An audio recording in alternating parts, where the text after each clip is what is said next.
ऐसे कौन मारता है बे? राक्षस हो तुम, राक्षस। কি নায়ক কি খলনায়ক, ভিন্নধর্মী দুই চরিত্রেই মাত করেছেন তিনি। ভারতীয় গণমাধ্যমগুলো এমনও বলছে চলতি বছর বিনোদন দুনিয়ার সবচেয়ে বড় আবিষ্কার তিনি। এই তরুণ আর কেউ নন রাঘব জুয়াল।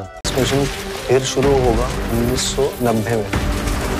2014 সালে প্রথম সোনালী কেবল সিনেমায় অভিনয় করেন রাঘব। পরে করেন ABCD 2, নওয়াবজাদে, স্ট্রিট ডান্সার 3D সহ কয়েকটি সিনেমা। তবে কোনোটি দিয়েই সে সময় তেমন একটা আলোচনায় আসতে পারেননি। তবে তার ক্যারিয়ারের গতিপথ রাতারাতি বদলে দিয়েছে চলতি বছরের জুলাইয়ে মুক্তি পাওয়া নিখিল নাগেশ ভাটের কিল সিনেমা দিয়ে। ছবিতে খল চরিত্রে তার হাড় হিম করা অভিনয় চমকে দিয়েছে সমালোচকদের। ছবিতে নায়ক নাকি খলনায়কের অভিনয় সেরা তা নিয়ে আপনিও ধন্দে পড়ে যাবেন। এই সিনেমা মুক্তির পর একের পর এক ছবির প্রস্তাব পাচ্ছেন রাঘব জুয়েল। তবে অনেকেই জানতেন না রাঘবের আরও বৈচিত্র্য দেখানো বাকি। গত 9 আগস্ট OTT প্ল্যাটফর্ম G5-এ মুক্তি পেয়েছে ওয়েব সিরিজ গ্যারা গ্যারা। মুক্তির পর থেকেই সিরিজটি প্রশংসা কুড়াচ্ছে দর্শকদের। সিরিজটিতে পুলিশ কর্মকর্তা যুগ আর্য চরিত্রে অভিনয় করে দর্শকদের চমকে দিয়েছেন রাঘব। আগের কিলে যিনি খলনায়ক, এই সিরিজে তিনি আবার নায়ক। সর্বমহলে চলছে রাঘবের অভিনয়ের প্রশংসা। সামনে রাঘবকে আরও বেশ কিছু সিনেমায় দেখা যাবে। এছাড়া নায়ক খলনায়ক হিসেবে আরও ডজন খানেক সিনেমা ও সিরিজের প্রস্তাব পেয়েছেন রাঘব।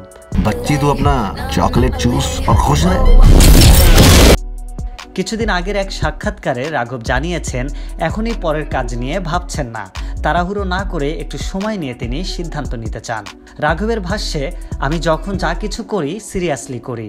অভিনেতা হব এটা ঠিক করার পর আমি অনেক দিন অভিনয়ের প্রশিক্ষণ নিয়েছি, নিজের মতো করে প্রস্তুতি নিয়েছি, যেসব সুযোগ পেয়েছি চেষ্টা করেছি সেই চরিত্র হয়ে ওঠার।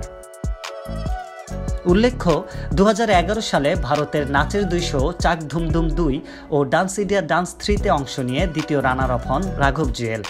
পরের বছরই ডান্সকে সুপার কিট জেতেন তিনি।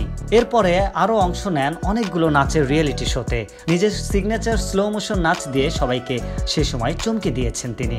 এছাড়াও ডান্স প্লাস শোতে তার কমেডি ধাঁচের উপস্থাপনা দিয়ে মন জয় করেছেন দর্শকদের। এখন শুধু নাচ নয়, তার অভিনয়েও বুঁদ হয়ে রয়েছে দর্শকরা।